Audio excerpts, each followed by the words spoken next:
All right, Camp Leapfrog. I saw on Twitter. I saw your beautiful face on the. Oh, look! I even let me see if I can do this. Boom! Right there. So you guys can see it. It's Camp Leapfrog. Why don't you tell us a little bit about that and how you're involved? Sure. So in May, a professional wrestling company was going to have their first event. They were called High Tension Wrestling. And then when COVID happened, they had to be postponed and they were running out in Pennsylvania. And I was booked on their show. And earlier in the summer, they hit me up and they had an idea that they wanted to. They had this beautiful backyard area out in Pennsylvania, and they had the idea to run a Fourth of July barbecue there and have it be a wrestling event. And they asked if I was interested in producing it. And right away, the gears start turning of how we can do this and what we can do to make it special.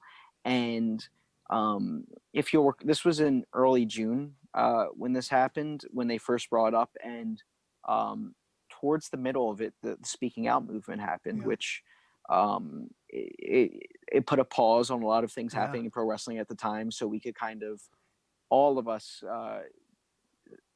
sort things out and take accountability for what needed to be undertook, Mm-hmm. and one of the things that happened during that was Chikara fell, Yeah. and without getting into that whole Yeah. ordeal, I'll just say that a lot of young and up and coming talent who had a lot of promise suddenly found themselves without a home.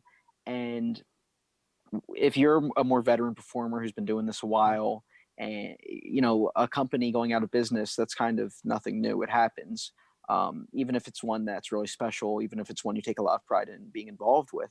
But for them, a lot of them just didn't know where to go.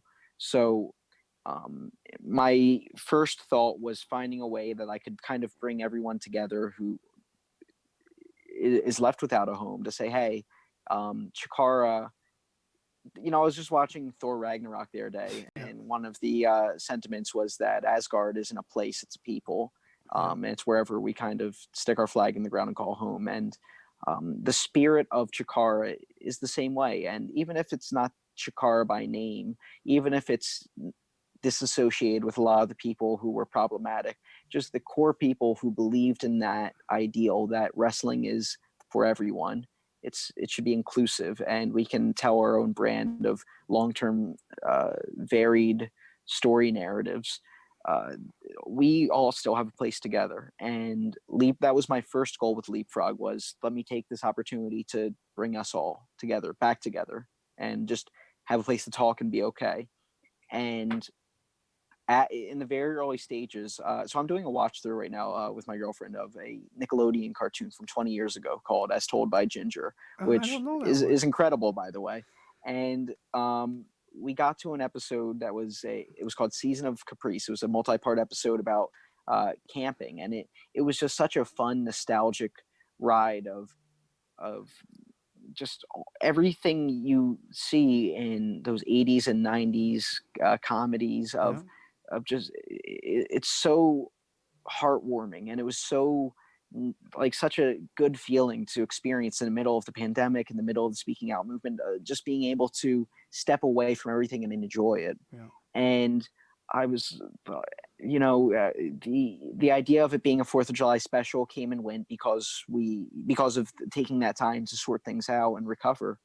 And I thought, what could we do with outside? And it just clicked. We could do a camp theme Yeah. show, and we started talking about what if there was a wrestling themed summer camp.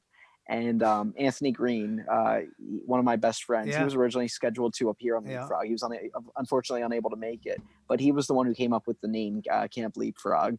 And once you have a rallying point like that, it gets everyone excited, and we all started putting things together, and it turned from a themed event to a kind of a cinematic wrestling experience. And I went into it as an experiment because I Yeah. really didn't know how it was going to come out.